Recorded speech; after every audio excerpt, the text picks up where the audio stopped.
अस्सलाम वालेकुम। Welcome to pakizainstitute.com। pakizainstitute.com की तरफ से मैं हूं शुएब अहमद। तो हम सीख रहे थे MS Excel.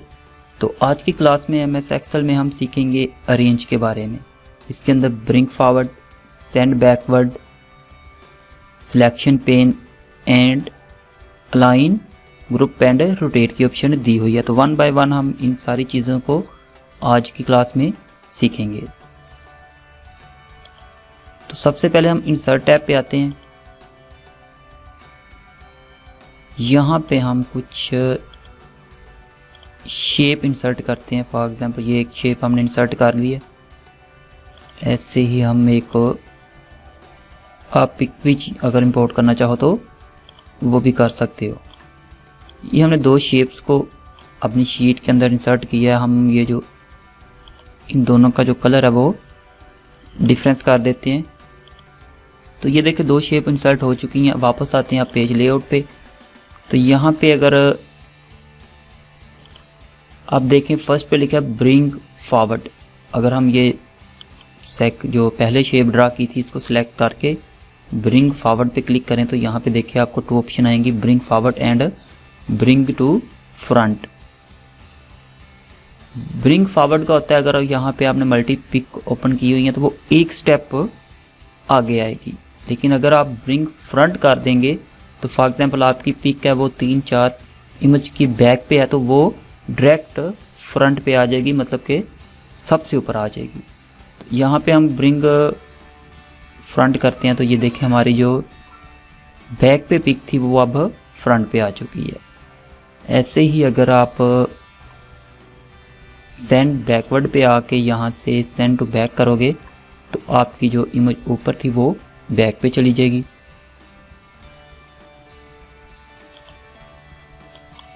I hope so आपको इसकी समझ लग गई होगी। नेक्स्ट देखते हैं। नेक्स्ट है सिलेक्शन पेन। इस पे क्लिक करेंगे तो आपके सामने ये एक विंडो अपीयर होगी। यहाँ पे देखें तो शो ऑल हाइड ऑल की ऑप्शन दी हुई है। अगर आप हाइड ऑल कर देते हो तो आपने जितनी भी यहाँ पे शेप्स या फिर इमेज वगैरह इंसर्ट की हुई हैं वो सारी हाइड हो जाएंगी। अगेन इसको शो करने के लिए शो ऑल पे क्लिक करो तो शो हो जाएंगी। ये तो था अगर सारी को हाइड एंड शो करना है तो उसके लिए हम यूज़ कर सकते हैं। लेकिन अगर हमने कोई एक स्पेसिफिक पिक को शो एंड हाइड करना है देन यहाँ पे देखे तो आपकी जो शेप है इनके नेम शो हो रहे हैं। फर्स्ट पे देखो स्टार 5 पॉइंट्स वाला है। इसके स्टार जो हमने ऐड किया इसके 5 ही कॉर्नर है, मतलब कि पॉइंट्स इसके 5 बने हुए हैं। उसके बाद रेक्टेंगल है एक। यहाँ पे अगर आप रेक्टेंगल को हाइड करना चाहते हो तो यहाँ पे ये देखें छोटी सी आपको आइस बनी हुई नज़र आएगी। इस पर अगर आप क्लिक करते हो तो ये देखिए आपकी जो रेक्टेंगल थी वो हाइड हो चुकी है। अगेन अगर आप इसे शो करना चाहते हो तो अगेन सेम उसी जगह पे क्लिक करें तो आपकी जो शेप हाइड हुई थी वो अगेन शो हो जाएगी। ऐसे ही अगर आप स्टार को हाइड करना चाहते हो तो सेम रेक्टेंगल वाला तरीका यहाँ पे यूज़ करेंगे। अगेन क्लिक करके इसे वापस शो करा सकते हैं। ये तो था सिलेक्शन पेन। नेक्स्ट देखते हैं अलाइन के बारे में। ये देखें अलाइन पे हम क्लिक कर रहे हैं तो हमारा जो अलाइन पैनल है इसके अंदर सभी जो ऑप्शन है ऑलमोस्ट वो डिसेबल हैं। उनको अनेबल करने के लिए पहले आपने कोई इमेज को सिलेक्ट करना है जिसको आप अलाइन करना चाहते हो। फॉर एग्जांपल यहाँ पे हमने ये दोनों जो शेप इंसर्ट की थी इनको सिलेक्ट कर दिया। अब अगर आप अलाइन पे आते हो तो ये देखें आपकी जो यहाँ पे ऑप्शन डिसेबल थी वो अब अनेबल हो चुकी हैं। इट्स मीन कि अब आप इनको यूज़ में ले सकते हो। फर्स्ट पे है अलाइन लेफ्ट। अगर आप इस पे क्लिक करते हो तो ये देखिए आपकी जो इमेज है वो लेफ्ट पे अलाइन हो जाएगी। सेम ऐसे ही अगर अलाइन सेंटर करते हैं तो ये देखिए बिल्कुल दोनों जो पिक हैं वो एक दूसरे के सेंटर में आ गई हैं वर्टिकली। एंड देन है अलाइन राइट। ये अलाइन राइट हो चुका है। ऐसे ही अगर आप इसे मिडल में अलाइन टॉप करना चाहते हो तो इस तरह टॉप पे भी कर सकते हो। ये उस वक्त ही ऑप्शन आपकी काम करेंगी जब आपकी 1 से अबव इमेज सिलेक्ट होंगी, क्योंकि एक इमेज को आप यहाँ पे या शेप को अलाइन नहीं कर सकते। यहाँ पे अलाइन बॉटम पे करें तो ये देखें बॉटम पे अलाइन हो चुकी है। उसके बाद ये snap to grid, snap to shape and view grid line की ऑप्शन दी हुई है। अगर आप इसे स्नैप टू ग्रिड करते हो देन सॉरी ये इस पे था,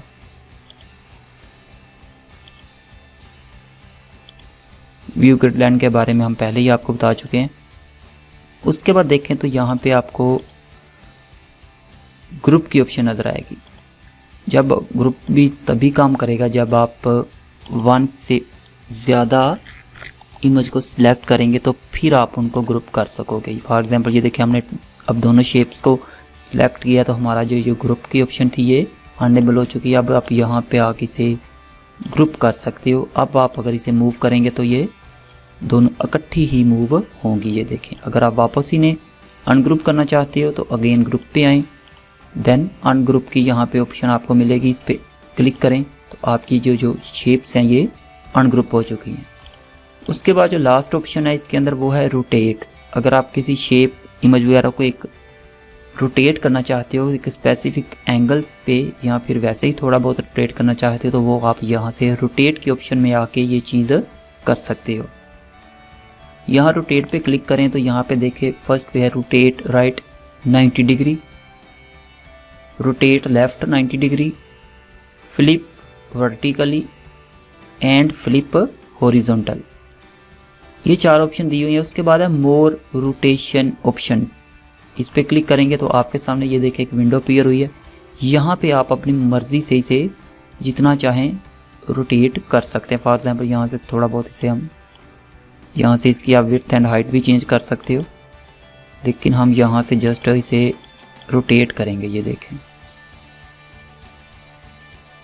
उसके बाद स्केल हाइट की ऑप्शन दी है, इसे आप स्केल हाइट भी कर सकते हो, स्केल विड्थ भी कर सकते हो, लॉक एस्पेक्ट रेशियो भी कर सकते हो। उसके बाद प्रॉपर्टी भी दी हुई है, यहाँ पे टेक्स्ट बॉक्स भी दिया हुआ है। अगर इसे भी यूज़ में लेना चाहो तो यूज़ में ले सकते हो। यहाँ पे कुछ इफेक्ट हैं।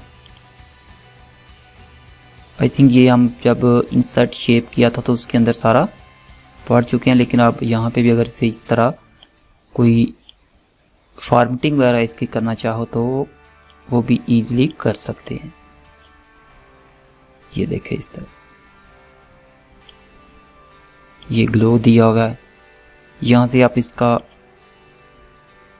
प्रेस जो प्रीसेट बने हैं वो भी चेंज कर सकते हो, उनको भी यूज़ में ले सकते हो। यहाँ से कलर चेंज करना चाहो तो वो भी कर सकते हैं आप। तो ये तो थी स्टूडेंट्स आज की क्लास। आई होप सो आपको क्लास अच्छी लगी होगी। वीडियो को लाइक ज़रूर कीजिएगा और अगर आपने अभी तक सब्सक्राइब नहीं किया तो काइंडली सब्सक्राइब करें। मिलते हैं नेक्स्ट वीडियो में, तब तक के लिए अल्लाह हाफिज़।